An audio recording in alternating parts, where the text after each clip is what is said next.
Assalamualaikum warahmatullahi wabarakatuh. Waalaikumsalam warahmatullahi wabarakatuh. Selamat malam rekan-rekan semuanya. Selamat datang kembali di Suara Akar Rumput karena suara kita Biasa saja. Oke. Kita bersuara apa malam hari ini? Ada pembahasan Pak Agus, Kak Agus, Kak Agus, Kang Agus. Ya, yang Pembahasan ringan-ringan apa? saja. Pembahasan apa nih? Suara politik, pendidikan atau pengembangan diri?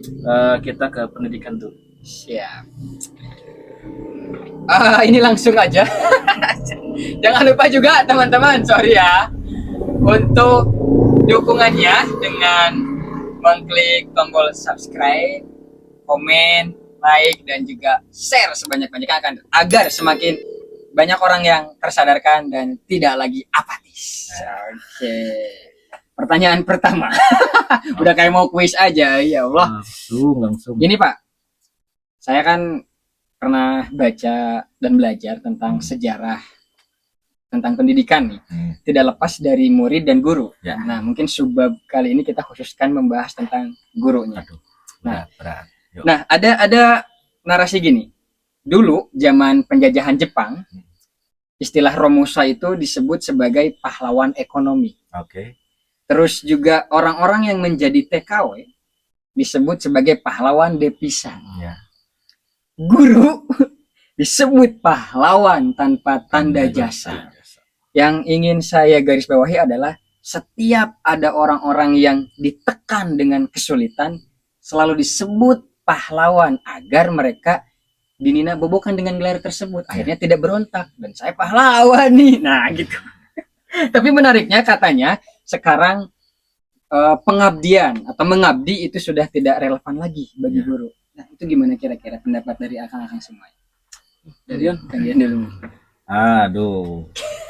Maka masih relevan ketika apa? Mengabdi atau pengabdian. Oke. Bagi saya untuk guru ya. Iya. Di istilahnya pengabdian untuk siapa dulu? Pertama. Oke. Pengabdiannya buat dirinya, apa suatu lembaganya, apa masyarakatnya, Atau negara, apakah negara. Oke. Kalau secara pengabdiannya negara mungkin iya. Pengabdian bagi dirinya, apakah menurut dia itu termasuk dalam pengabdian atau tidak? Kembali kepada dirinya. Ya. Oke. Kalau begitu pengabdian kan banyak profesi-profesi, kalau gitu profesi-profesi yang bisa mengabdikan. Kenapa profesi lain tidak bisa mengabdikan dirinya? Dan tidak disebut sebagai pahlawan. Nah, tidak disebut tanpa jasa. Dokter bisa loh. Iya. Menteri juga bisa loh. Kemudian apalagi ya, militer juga bisa. Nah, kenapa guru? Karena gaji mereka gede-gede. Nah, apakah didinabobokan dengan Gelar. apakah didinabobokan dengan istilahnya materi? Iya. Nah, gitu. Karena kan di negara kita masih banyak lah di pelosok ya. Saya sering lihat di televisi, media atau yang lainnya, banyak guru masih dibayar 200.000 per bulan. Jangan aneh itu. Wow. Ya. Ada yang hanya dibayar respect. Terima kasih. 3M. Nah, itu. Makasih, Mas. Maaf. Saya tidak menyalahkan pengabdian itu. Benar, sangat-sangat pengabdiannya. Berarti pengabdian untuk masyarakatnya sangat-sangat diapresiasi. Tidak diragukan lagi. Tidak diragukan lagi. Tapi sebagiannya kan harus ada yang harus beliau-beliau yang itu harus ada ditanggungjawabkan. Betul. Siapa yang tanggung jawab? Bisa keluarga, Anak istrinya. anak istrinya contohnya. Apakah itu disebut pengabdian? Iya, pengabdian bagi keluarga. Iya. Nah, pengabdian bagi keluarga itu diantaranya harus ada yang namanya nafkah. Nafkah itu tidak lepas dari yang namanya materi. Iya, gaji lah itu nama berudak. Ya. Gaji. Iya. Ya. Apakah masih tetap relatable pengabdian diterapkan terhadap guru? Bagi saya untuk zaman sekarang tidak. Kenapa harus tidak? Karena guru itu adalah orang ahli sebetulnya. Orang ahli, profesi ahli juga, profesi spesialis juga. Ya, guru. Karena apa? Guru itu sebetulnya bisa hal kecil aja bisa membenarkan membenarkan yang salah. Sesimpel itu kan. Kita tidak tahu salah dan benar, Iya. kalau kita Tidak tanpa ada guru. Kita tidak bisa membedakan hal apa kalau tidak ada guru. Fungsinya guru. Maka itu harus dibayar sewajarnya. Nah, sewajarnya di sini. Tapi di sini sewajarnya ini di bawah kata wajar menurut saya. Masih jadi ironi negara kita tuh. Kenapa? Sebegitu tingginya pengabdiannya, Tapi sebegitu rendah. sebegitu rendahnya. Ya itu. Jadi Itu baru. tidak apakah pengabdiannya? Ya memang ada pengabdiannya sebagai guru. Iya. Ya, kecintaannya jadi profesi guru, keikhlasannya jadi profesi guru itu bentuk dari pengabdian untuk dirinya. Betul. Tapi apakah timbal baliknya seperti itu? Ya, bisa kalian lihat di media-media sekarang banyak loh. Bisa di-search ya di media-media, ada banyak guru lah yang di bawah garis kemiskinan. Di bawah ya, Di bawah bukan miskin garis lagi, di bawah garis kemiskinan. Ironi. Ironi, padahal itu guru. Yes. Padahal itu guru. Gimana? Ada Kang Dari Agus, Kang Agus. takutnya saya terlalu jauh nanti pembahasannya. Tadi mengenai pengabdian dari guru ya. Jadi Untuk seorang guru. saya setuju juga bahwa zaman sekarang ini tidak relevan kalau guru disebut pengabdian. Tapi kalau negara bisa juga lah pengabdian terhadap negara karena kita punya cita-cita untuk mencerdaskan kehidupan bangsa. Nah, Jadi itu. mengabdi untuk negara, mencerdaskan anak-anak bangsa. Ya. Tapi ya benar juga, guru juga manusia yang punya tanggung jawab nafkah atau ekonomi. Kalau kita hanya pengabdian dan dibayar dengan respect, Ya. terus kita mau makan apa? Nah itu. Makanya guru itu harus disejahterakan dulu. Kenapa harus sejahtera? Agar kualitas pendidikan, terutama di negara kita ini, maju.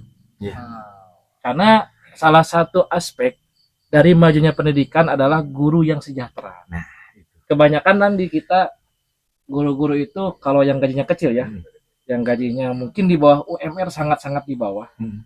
Malah kalau saya bandingkan gaji guru yang sekarang banyak di media sosial dibicarakan lebih kecil daripada kuli bangunan.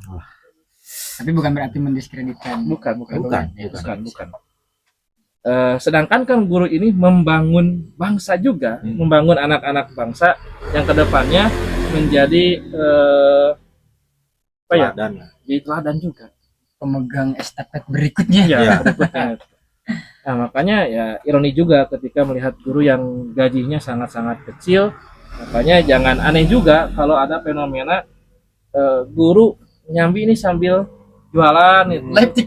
Live TikTok. Atau apalah. Malah saya pernah lihat nih berita ada yang guru pulangnya sambil memulung. Bayangkan, pagi-pagi dia ngajar, siang pulang bawa karung sambil mulung. Jadi Semiris itu loh guru-guru di Indonesia. di Indonesia itu. Oh, di Wakanda. Berarti kan secara tidak langsung pengabdian guru itu kan besar bagi dirinya, bagi masyarakat juga. Ya, tanpa melihat bagaimana berapa dia bayarannya. Tapi tolonglah gitu bagi elit-elit di sana ataupun pemerintah ataupun wakil rakyat juga, kayaknya rempet-rempet ke politik nih. Iya. Berarti ya kalau konklusi saya harus ada redefinition, ada Ya. pendefinisian ulang tentang pengabdian Ya. yang selama ini itu didefinisikan oleh banyak orang, mungkin juga para pemangku kebijakan, pengabdian itu sama dengan tidak dibayar. Selama itu kan kayak selama ini kan kayak gitu. Ya. Nah, berarti ya sekarang tuh harus ada redefinition bahwa pengabdian itu bukan berarti tidak dibayar. Iya. Iya enggak? Ada seperti ini. Ikhlas berarti tidak dibayar. Nah, bukan gitu kan? Bukan. Iya. Jadi kita harus memfilterisasi dulu ya. Ketika mana nih subnya untuk pengabdian, oh ini pengabdian. Mana subnya ini emang kita ini profesi loh. Yes. Kalau disamakan, kalau misalnya tadi ada statement dari Kang Agus, ada statement guru itu kan harus dagang. Karena kalau misalnya yang kan banyak nih nanti di kolom komentar juga banyak nih. Kalau emang gajinya kecil, jadi dagang guru. aja. Kita itu profesi. Yang namanya profesi pasti harus ada bayarannya. Iya. Profesi apapun. Betul. Ya, yang namanya profesi pasti ada bayaran. Dokter ada. Itu profesi loh, pasti dibayar. Gak mungkin lah kalau misalnya ada dokter misalnya teh, nah kamu misalnya gajinya kecil dagang aja. Saya belum dengar loh. Dokter dagang. Heeh. Kalau gitu, kalau nggak tahu kalau itu ya. Silakan atuh misalnya dokter dagang, dokter enggak. Tapi ke guru kenapa sih harus kan? Guru itu harus dagang karena mungkin menunjang ekonominya. Bukan menyalahkan gurunya untuk dagang, silahkan guru untuk Iya dagang. sih. Silahkan, sangat sangat harus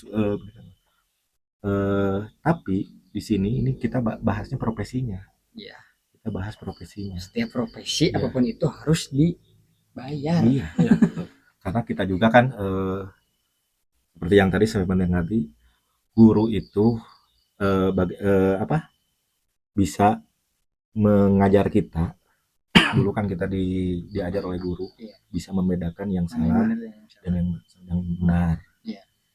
Jadi itu sih sebenarnya kita tuh yang pengen dibayar itu profesinya, bukan nama gurunya, Iya. bukan pengabdiannya, Pengabdiannya. tapi profesinya, tolong gitu. Ya, jadi harus bisa membedakan mana posisi dia sedang pengabdian, mana karena dia sebagai profesi. Nah, itu. Iya. Karena banyak juga dokter yang kemudian tidak dibayar. Ya, dia memberikan pengobatan gratis Ya, kepada itu kan pasien-pasien. pengabdian. Iya, pengabdian kan. Tapi ketika dia kemudian bekerja sebagai profesional, dokter nih, kan dibayar. Ya, dibayar. Harusnya guru juga seperti itu. Jadi harus bisa membedakan karena pengabdian itu timbul dari hati nurani kan ya. Yes. Timbul dari hati nurani, keikhlasan itu emang kebaikan dia sebagai profesi yang dijalani. Banyak kok sekarang profesi-profesi yang di luar daripada profesi ahli yang ingin mengabdikan dirinya tanpa dibayar juga banyak. Ya, banyak. Tapi kalau misalnya nyangkutnya udah ke profesi, ya udah berarti itu harus Dibayar dan sejahtera. dari sejahtera. Karena kan kalau gurunya sejahtera, dijamin kok kualitas pendidikan itu bakal bagus. Itu. Karena guru itu akan fokus mengajar. Tapi kalau si gurunya tidak sejahtera, dalam tanda kutip masalah ekonomi ya, akan fokus dagang, akan fokus ke hal yang lain. Iya. Karena dia harus mendidik anak-anak Indonesia, anak-anak ini mendidik masyarakat. Tapi di sisi lain dia juga harus memikirkan perutnya juga dan orang-orang yang menjadi tanggung jawab dia. Akhirnya ya fokusnya terbagi antara mencari uang atau mendidik. Akhirnya tidak bisa memaksimalkan. Mungkin ada juga yang bisa memaksimalkan. Tapi hemat saya banyak yang tidak maksimal dalam hal itu karena kesejahteraan. Oke. Sekarang ada narasi yang cukup kontradiktif. Ini guru-guru yang kemudian sudah diangkat menjadi pegawai negeri sipil. Kadangkala ada kenyamanan tersendiri sehingga dan saya mau udah jadi PNS. Jadi kerjanya itu nggak semua ya, oknum guru PNS yang kemudian asal-asalan. Sehingga berarti kalau kayak gitu gaji bukan lagi masalah. Karena kan dia sudah sejahtera secara gaji.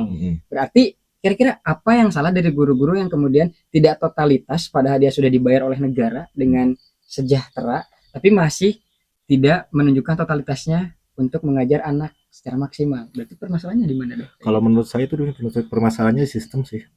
Sistem ya? Sistem kayak gini aja. Sebetulnya udah bagus ya untuk di ASN ya. Istilahnya ASN itu ada sistem absen lewat handphone. Namun banyaklah bukan banyak. Ada aja ya kalau misalnya sistem itu bisa diakali. Iya. Ya. Istilahnya pakai GPS pack. GPS pack. GPS-nya di mana, posisinya di mana, atau di mana lah itu. Jangan ditiru ya. Jangan ditiru juga. Ini Dengan berbahaya. Ada loh gitu di sekitar lingkungan kita juga di daerah pedesaan bahkan ini ada. Tapi saya belum bisa mengungkap siapa-siapanya, tapi yang merasa mohon maaf gitu ya. Kalau yang merasa mohon maaf itu bukan berarti mohon maaf dengan kesalahan Anda, tapi perbaiki kesalahan Anda. Dengerin bro. Jadi di sistemnya lebih emang banyak laporan dan lain-lain sebagainya. Nah itu kita itu sebetulnya ada statement jadi ini guru itu jangan banyak laporan. Ketika banyak laporan jadi ditilainya laporan, Ya. Oh iya iya. Bukan kinerja, bukan kinerja mengajarnya, tapi laporan. tapi laporannya. Oh. Jadi by data doang. Padahal di lapangan Iya, kan kita itu ya, kalau guru ya, sebetulnya kan dilihat dari kerja itu ketika kita dilihat dari kerjanya. Benar, kinerja. Jadi kinerjanya bukan by tulisan. Iya iya. Kalau tulisan nggak bisa dong, bisa Oke. dimanipulasi. Banyak. Berarti analoginya gini, kalau misalnya ini lagi-lagi kita mengkomparasikan dengan analoginya dengan tukang bangunan, Ya. karena kan sangat relatable. Kalau tukang bangunan membangun sebuah bangunan, Ya. berarti yang dilihatnya bangunannya kan. Bangunannya, hasil kerja. Seorang guru Hmm. mengajar, kerjanya kan mengajar. Ya. Berarti yang dilihat ya hasil Hasil ngajarnya. hasil didikannya. Iya, bukan datanya. Ya, bukan. Iya iya iya. Nah, tadi sambungin ya ke yang PNS. Iya. Malah kalau bukan banyak ya, ada mungkin sebagian seperti ini. Etos kerja yang PNS dan yang honorer kadang-kadang lebih bagus yang honorer loh. Ya. Oh. Lebih semangat, terus di kelas lebih variatif juga cara Ya, ngajarnya. Kadang-kadang banyak kok oknum PNS yang ngajarnya itu aja. Iya. Kadang-kadang titip nih atau suruh yang honorer aja Iya. nih. Datang aja Masuk. pulang. Padahal kan mungkin dari segi kesejahteraan yang PNS itu lebih sejahtera daripada yang honorer. Iya. Tapi saya setuju loh, ada peraturan pemerintah bahwasanya di sekolah negeri itu tidak ada PNS. Jadi PNS tidak didiskriminasi seperti Iya. itu, Pak. Kang Agus. Oh. Mungkin tapi kan ada aja ya lembaga-lembaga sekolah negeri yang masih menggunakan PNS untuk masuk terlibat dalam pembelajaran. Tapi itu nggak salah juga selama tidak ada diskriminasi di situ. Jadi ada kesenjangan sosial loh di situ. Sosial. Ada kesenjangan sosial di sekolah. Hmm. Jadi ada kesenjangan sosial di sekolahnya, seperti itu kasusnya. Tapi melihat dari negara-negara maju ya, negara-negara yang udah maju, pendidikannya udah maju, guru itu gak ada PNS, gak ada honorer. Iya. Semuanya Semuanya udah ada yang bahkan gini, aja gitu. kayak murid di Jepang aja ya. Hmm. Lihat aja di Jepang. Tas sama, seragam, sepatu sama. Tujuannya? Tujuannya apa? Tujuannya bahwasanya tidak ada kesenjangan sosial di Sekolah. sekolah. Coba di kita di Indonesia ya. Tasnya anak presiden dengan tasnya masyarakat murba. Iya. Sampai ke Beda. sampai ke bawah poinnya saja harus sama. Tidak dibeda-bedakan. Di sana. Di sana. Di Jadi tidak kalau di sini beda lagi. Kalau di sini beda lagi. Jadi membedakan, nggak ada melihat oh ini si kaya, oh ini si miskin. Iya. Nggak ada di sini. Udah rata aja. Dari mulai seragam, dari udah sama. Kalau di Indonesia ya, kalau di negara lain itu tadi disamakan. Kalau di Indonesia sendiri bukan hanya di murid ya. Kadang-kadang di guru juga ada loh bedanya. Ini mau guru, maaf ya, yang udah senior atau golongannya udah tinggi nih, sama yang baru-baru pakaiannya juga beda. Oh iya. Ini bermerek, ini gak bermerek. Oh iya. Berarti kan otomatis ditiru oleh anak-anak, karena kan guru itu ditiru. Iya. Anak-anak juga pasti guru juga seperti ini. Yang udah lama mah Pajero, yang masih baru mah Vario. Atau Supra. Aduh, curhati mah. Atau saya Mio. Tapi itu dikembalikan lagi lah ke perspektif kalian juga yang mendengarkan dan yang menonton juga, bisa membedakan bagaimana pengabdian, bagaimana sistematika di sekitar kalian, bagaimana guru berperan di sekolah-sekolah kalian juga.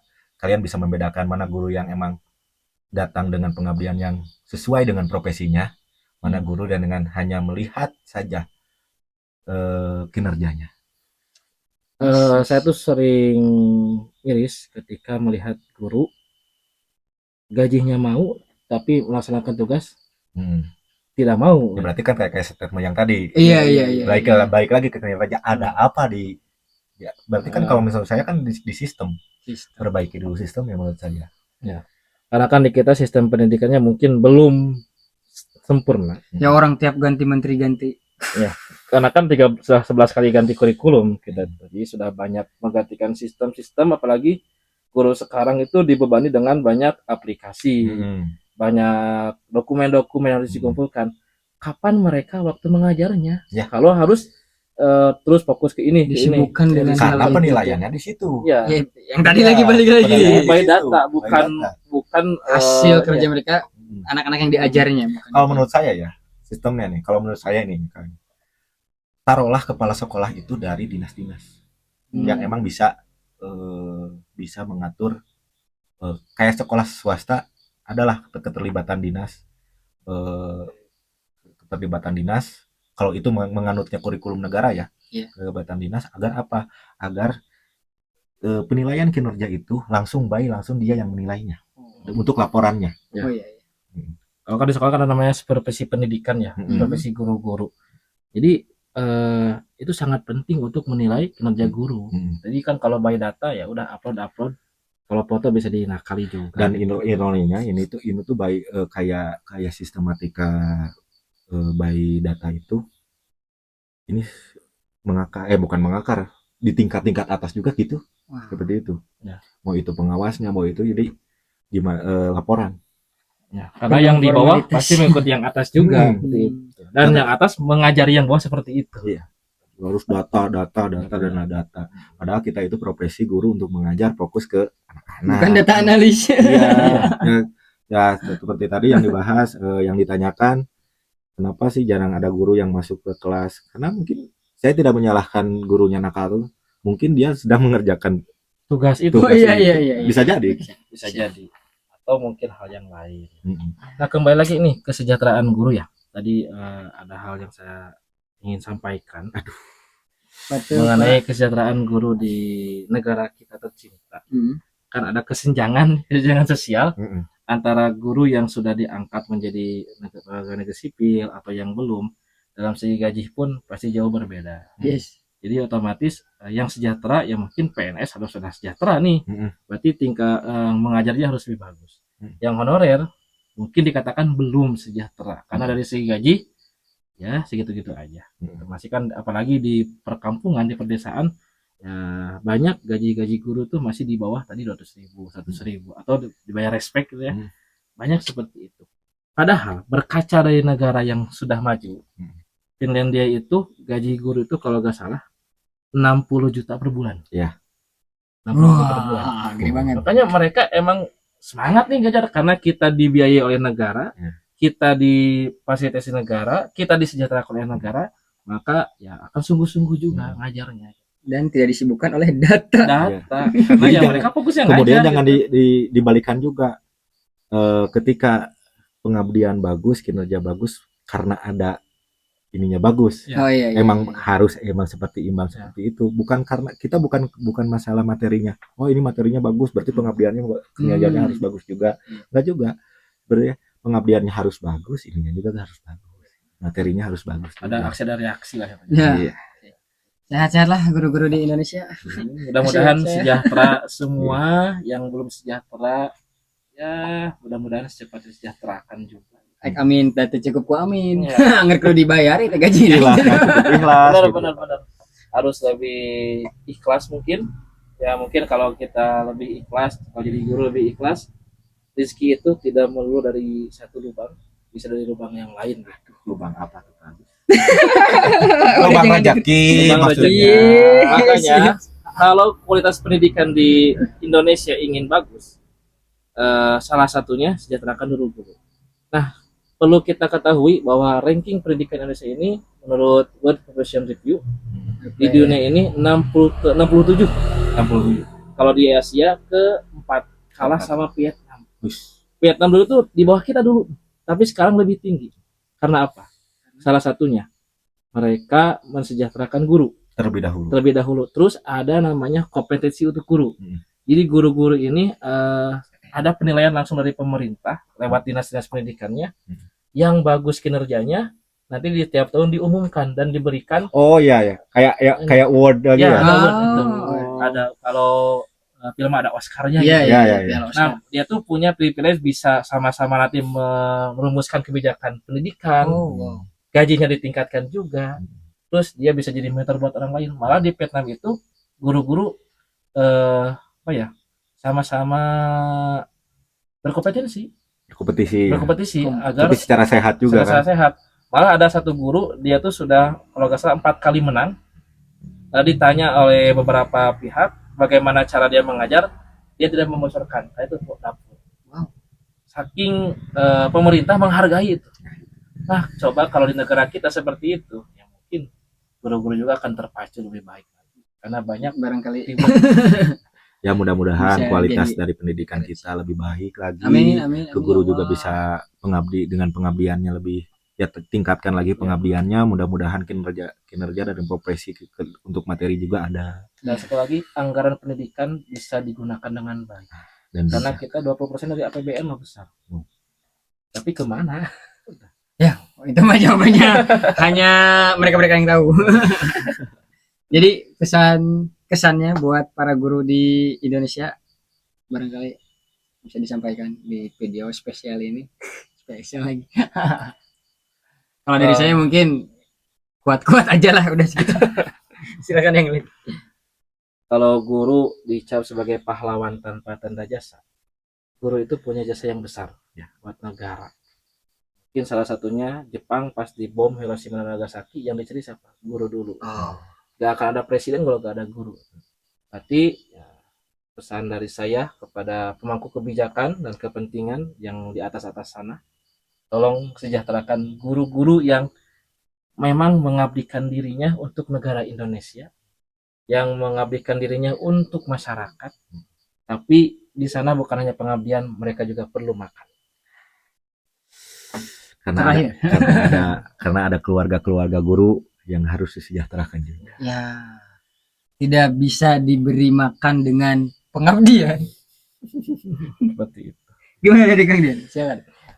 Ya sama sebetulnya. Iya. Tadi sudah disampaikan untuk pesan-pesan yang lebih tingkatkan lagi apapun yang ya untuk pemerintah lebih perhatikan lagi lah guru. Pengabdiannya itu lebih besar loh gitu. Ada sedikitnya untuk kemajuan negara itu ada peran guru itu sangat besar untuk guru. Jadi tolong perhatikan dulu gurunya. Iya. Guru. Jadi kesimpulan malam hari ini adalah tolong sejahterakan dan perhatikan guru. Dan buat para guru, kuat-kuat aja lah ya. Kalian adalah tonggak estafet terdepan bagi kemajuan bangsa ini. Barangkali obrolan kita yang cukup panjang ini sampai di sini aja dulu. Ya. Jangan lupa teman-teman untuk selalu dukung kami dan sampai jumpa di video berikutnya. Ya. Suara Karumput, karena suara kita Biasa saja. Terima kasih.